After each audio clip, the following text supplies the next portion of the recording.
Hey guys, welcome back to Wrestle News 365. Hope everyone's doing very, very well, and hope everyone over in the United States and around the world who celebrates it had a great Thanksgiving yesterday. But of course, as always, there is a ton of WWE news to talk about, so let's get straight into the news stories because there is so many stories to get into today. We're going to start off first with an interesting story when it comes to Braun Strowman. Now, we have heard so much different stories when it comes to Braun Strowman over the last few days, specifically the angle of him being suspended by WWE. Now, of course, on Monday Night Raw, there was an angle. Braun Strowman put his hands on WWE official Adam Pearce. Since then, kayfabe in storyline, Braun Strowman has been indefinitely suspended by the WWE. And over the last few days, I don't know about yourself, but me certainly, I have heard and read a variety of reasons as to where this is leading. Let's get into a couple more reasons, potentially why this angle was run on Raw. What's the end game for this angle when it comes to Braun Strowman? Because in the last WWE news video we did, we reported that Dave Meltzer had said that this was all part of the plan and Braun Strowman was indeed going to be the next WWE Championship challenger to face Drew McIntyre at TLC in December. But now we're hearing different things. It's absolutely crazy. Now, reports earlier this week suggested that the move to suspend Braun Strowman was to turn him heel. However, on the latest edition of the Wrestling Observer Radio, Dave Meltzer has said that the former WWE Universal Champion possibly suffered a knee injury at Survivor Series last weekend. Meltzer added that WWE's plan is still to have Braun Strowman as the next big challenger for Drew McIntyre's WWE Championship. However, the WWE officials are yet to decide on the card for TLC as the extent of the injury to the Monster Among Men is currently unknown. Meltzer pointed out that the suspension was not to, quote, cover up for the injury, and it was just a way to turn Braun Strowman into a heel. If he is unable to face McIntyre at TLC, the plan will be pushed aside to the next available slot, and the backup plan will take centre stage. Now, this is very confusing, and I'll give you my sort of 2 cents on this in a second, but the latest episode of the Wrestling Observer Radio, Dave Meltzer noted that Braun Strowman will be a heel going forward on Raw, and this segment, his segment on Raw and the attack on Adam Pearce this week was probably the beginning of his heel run. It is interesting to note that it was recently reported that Braun Strowman was internally listed as a babyface by WWE. When? How? When on earth has Braun Strowman been a babyface ever since the summer? I don't know about you, but I never saw that. I never felt that. Ever since Braun Strowman was the Universal Champion and he was facing Bray Wyatt, when he was facing The Fiend, most importantly, over the summer, he was a heel. He absolutely was a heel. There is no doubt in my mind that Braun Strowman has been a heel since that feud with Bray Wyatt and The Fiend. I think at the moment the real question is, what character is Bray Wyatt and The Fiend right now? Are they a babyface? Is him and himself and Alexa Bliss, are they babyfaces? Are they heels? Because that's more difficult to tell. I don't know if they're anything, quite frankly. But coming out of that feud with Bray Wyatt and The Fiend over the summer, I certainly felt that Braun Strowman was a heel.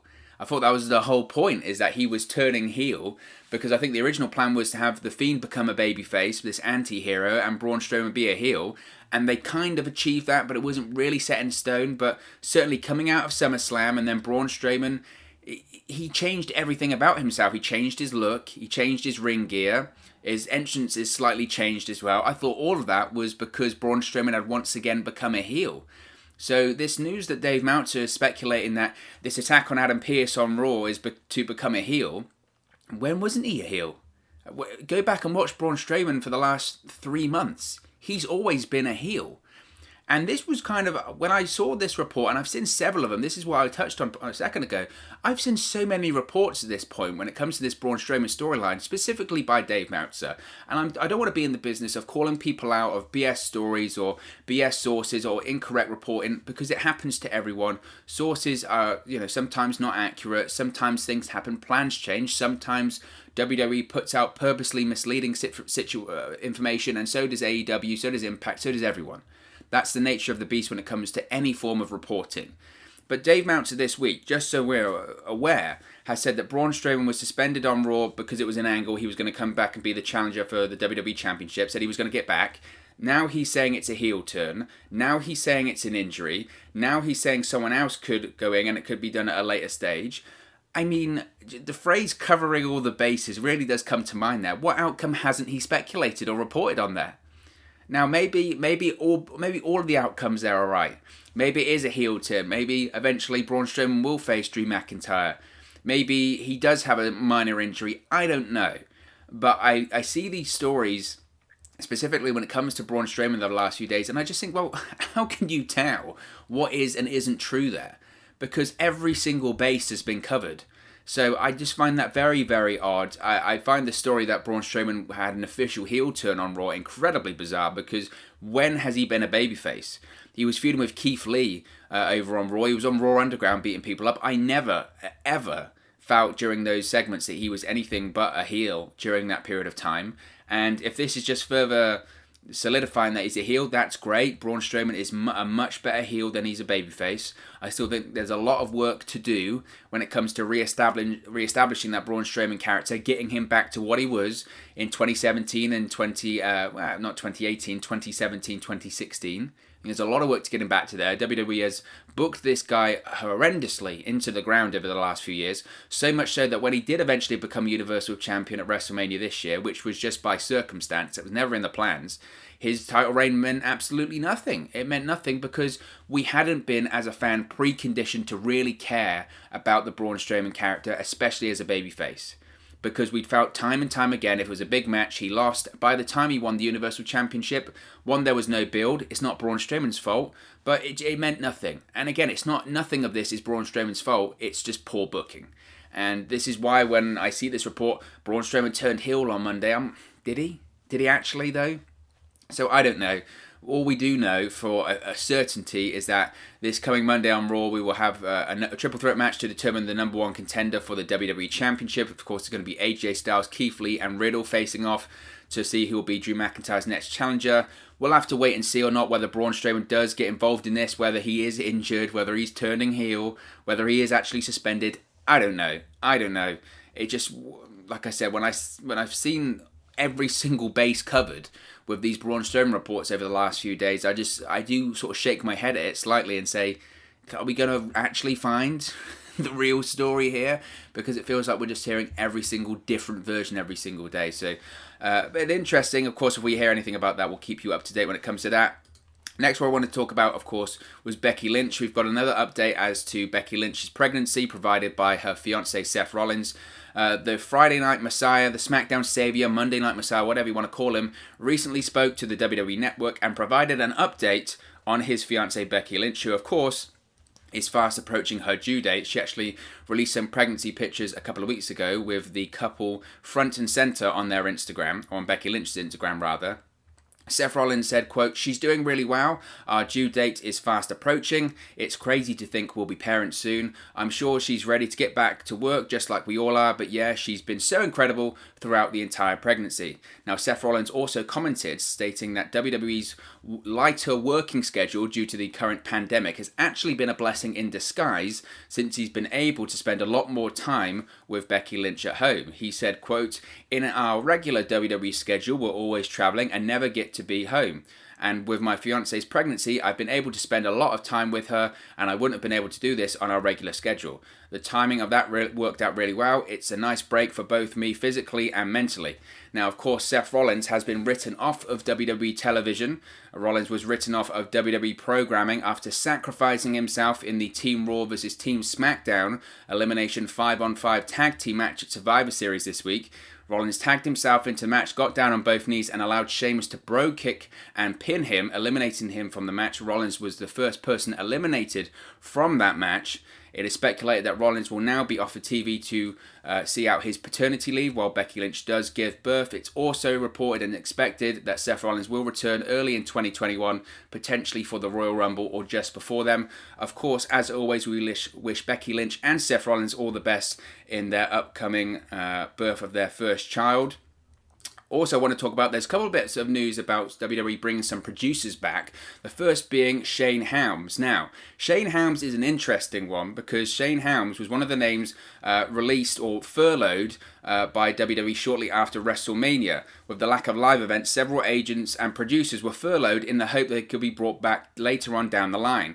Over the last couple of months, WWE has surely but slowly begun to bring back some of these agents and producers that were furloughed back in April. You can now add Shane Helms to the latest producer that WWE has brought back after being furloughed earlier this year. This is according to Mike Johnson of PWInsider.com. Not only was Shane Helms backstage at Survivor Series last Sunday, but he was also back in his previous producer role for the following day at the Monday Night Raw taping at the Amway Center in Orlando, Florida, inside the WWE Thunderdome. Now, what's really interesting about the return of Shane Helms to the WWE fold in the producer role is that, of course, Shane Helms recently, very, very recently, made an appearance for AEW at their Full Gear pay-per-view. Now, of course, Helms made a cameo appearance as the Hurricane, a WWE character, at AEW Full Gear to take part in the Elite Deletion match between Matt Hardy and Sammy Guevara. But this wasn't the only cameo appearance that Shane Helms has made recently. He also made a cameo appearance on Doc Gallows and Kyle Anderson's Talkin' Shopomania 2 on Fight TV as reporter Gregory Helms, investigating on the show a murder storyline that was woven throughout the entire pay-per-view special. Now, Shane Helms, this is interesting. We found this quote that was on Busted Open Radio earlier this year when Shane Helms was talking to Dave LaGreca, the host of the show, saying he understood why he was furloughed by WWE back in April. He said, quote, "I completely understand. Nobody is buying tickets, no live events. I understand cutting costs. We have to, as people, prepare for life once we get over this. I was being paid to sit at home and do nothing. That can only last so long. Do I wish it was different? Of course. I really loved that job. I would review scripts and give feedback, but other than that, there's really a lot that I wasn't able to do. Most of the producers they kept are the ones that live there and don't have to travel."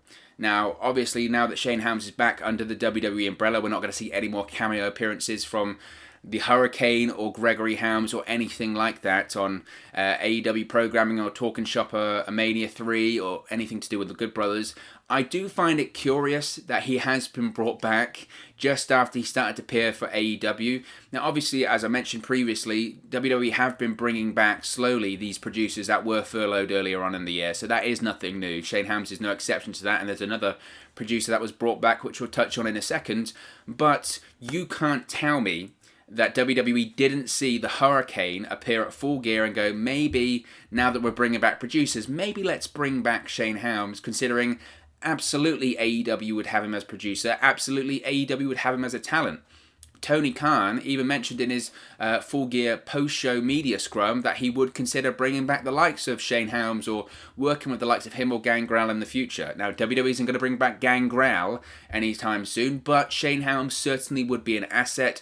Not only does he have experience in the producer role for WWE, but Impact too. He's very familiar with the likes of Matt Hardy there. He could have been a huge asset to the Broken Universe over in AEW. So I'm sure WWE saw that he was still on furlough, or maybe, I don't even know what his situation was WWE contractually, but they would have seen him doing that cameo in AEW and maybe thought, maybe let's pick up the phone. It's not out of the realm of possibility. Ricky Starks did an interview with Chris Van Vliet. I think that dropped this week, and he said that Ricky Starks said he got a call from WWE after he did his TNT Championship Open Challenge match against Cody on Dynamite earlier this year. WWE pays attention. They say they don't, but they do. So they would have had some people watching Full Gear. They would have got reports back that Shane Helms was on there. And maybe they said, you know what, we are bringing producers back, baby. Maybe we bring back Shane Helms into the fold. And wouldn't you know it, he's brought back immediately. So it cannot be a coincidence. It's much more than a coincidence that those two things line up. Well, at least I think it is anyway. But another producer that's been brought back that I do really want to talk about was Finlay returning to WWE in this producer role. I'm so happy and excited to see that Finlay, the legendary Fit Finlay, is returning to WWE in the role of producer. Finlay is back to work with the company in his producer role, of course, as the same with Shane Helms. This is according to PWInsider.com. He was one of the several producers, along with Helms, that was furloughed from the company in April as part of the pandemic budget cuts earlier this year, post-WrestleMania in April. Finlay reportedly returned to work earlier last week or so. He was at attendance for NXT's TV taping from the Capitol Wrestling Center in Orlando on Wednesday. Now, after a successful in-ring career, Finlay began working as a full-time trainer and agent back in 2010 for WWE. He was previously released in March of 2011, but returned to the company in the summer of 2012. He has made special appearances over the years, but has worked behind the scenes for the most part, occasionally appearing on WWE in pull-apart brawls or other segments. Actually, Finlay underwent shoulder replacement surgery on January 30th of this year. I think the last major appearance of Finlay on WWE programming was at the Royal Rumble in 2019, of course, when he allowed Becky Lynch to enter at the number 30 position, I believe. And then, of course, Becky Lynch went on to win that match. I'm so happy to see this. If you know about Finlay's reputation backstage as a producer in WWE, you know that he has arguably one of the highest reputations as a producer. To me, it was crazy that they would let him go in the first place. As Shane Helms mentioned there, possibly it's a travel thing. I think as Shane Helms mentioned, the people that they kept on at the time were the people that lived in Orlando or literally lived in the state of Florida. So the travel issues were not a problem. Therefore, they could literally drive to the show or maybe in some cases even walk to the performance center or something like that. So I think that was the case of those producers being kept on. I'm not too sure where Finlay is based nowadays. However, he has been instrumental in the rise and success of women's wrestling in WWE. If you speak to any female performer that's competed in WWE in the last 15 years, they will credit Finlay for being a driving influence for their matches, for the progression of the division, for the progression of women's wrestling, and just for the success of women's wrestling. So great to see that he's back in WWE. If he's going to be part of NXT, that's what it looks like, given that he was at the NXT tapings on Wednesday, then again, it can only benefit NXT and WWE. So really glad to see that he's back with WWE. It's always great to see people return to work, and obviously he's a huge plus to the WWE and a huge plus to the women's division. So really glad to see that Finlay is back in the WWE fold. Now, another story that I wanted to talk about, this is quite an interesting one, is TLC 2013 has been seemingly removed from the WWE network. Now, of course, TLC 2013, as you can see there, does have a very interesting opener to the show, that being CM Punk defeating Seth Rollins, Dean Ambrose, and Roman Reigns of The Shield in a 3-on-1 handicap match. This is such a bizarre story that I do want to talk about. WWE has seemingly removed the Tables, Ladders, and Chairs 2013 pay-per-view from the WWE network. Now, you can go to the network right now. As of right now, at the time of recording, it is still not listed, which is so odd and so bizarre. Raj Giri of Wrestling Inc. first reported the same on Twitter and is currently checking with WWE to see if this was simply an error or there's a reason behind this. Raj said, quote, "Weird that WWE seemingly pulled the TLC 2013 pay-per-view from the network. I'm checking with WWE to see if it was an error or if there is another reason." Very strange, very strange. Now, TLC 2013 was memorable for a variety of reasons. TLC was a pay-per-view that WWE presented on the road to WrestleMania 30. The show, most famously, is headlined by John Cena versus Randy Orton, who fought to unify the WWE Championship and the WWE World Heavyweight Championship in a tables, ladders, and chairs match in the main event, which, of course, Randy Orton won and became the unified WWE Champion, or what they called the WWE World Heavyweight Champion at the time. And the sudden erase of TLC 2013 is puzzling, to say the least. It's very confusing. Now, a lot of people have been speculating, and this is why the image is up there, that possibly a reason for it departing the WWE Network is that former WWE superstar CM Punk defeated The Shield in a 3-on-1 handicap match at the event. For the record, I don't think that's the reason. I really don't think that's the reason. Why? Because the WWE Network has been a thing at this point for 6 years. It was launched in 2014. Over 6 years, the WWE Network has been a thing. TLC 2013 has been on there ever since the launch of the network. I have no reason to speculate. I have no reason to suggest why WWE would remove this pay-per-view because of a CM Punk reference 6 years after the fact. It's just not, that just isn't the case. It just isn't the case, because CM Punk appears on a variety of WWE pay-per-views throughout the WWE Network. There are CM Punk documentaries on the WWE Network. There is a ton of CM Punk footage, CM Punk matches, CM Punk rivalries, CM Punk in other companies on the WWE Network. All of that. Just because CM Punk beat The Shield and he beats Roman Reigns in a match on here, that isn't the reason it's been taken off the WWE Network. There are episodes of Raw on the WWE Network where CM Punk probably defeats Roman Reigns in singles actions, okay? It's just not the case. That isn't the case why this event has been removed from the WWE Network. It just isn't. The idea that because there's a CM Punk victory on there is laughable. What else are you going to remove? The Money in the Bank 2011 where CM Punk defeats John Cena? Of course not. You can't erase history. WWE knows they can't erase history. You know, they still have footage of the likes of Chris Benoit on the WWE network. They don't obviously advertise it or highlight it, but even they themselves realize that is part of history. They can't erase history there. And WWE wouldn't be petty enough to remove a huge chunk of their history in the form of a pay-per-view event like TLC 2013. Put it this way. The tragic death of Owen Hart at Over the Edge in 1999, that pay-per-view is still on the WWE network. Of course, you don't, like on the actual event, you don't see Owen Hart, obviously that incident, but the pay-per-view still goes on the air. The pay-per-view still is on the WWE network. Okay, they don't repeat it, they don't highlight it or anything like that, but it's on there to find if you want to watch it. And it's to say, so the fact that WWE would take off TLC 2013 because of a CM Punk defeat in the Shield, it just isn't the case. It isn't the case. Some people have said, or maybe Cody and Goldust retain their tag team championships in a fatal 4-way elimination match. Again, it's not. That is not the reason. I would speculate the reason it's been removed, possibly it'll be maybe some form of music rights issue, a sponsorship on the show, a likeness, a reference. It'll be something, a legal reason why it's been removed from the show. I don't think it's as petty as CM Punk beat the Shield. Because if that is the case, then they'll put it back up with the opening match not happening, and they just wouldn't do that. They're not in...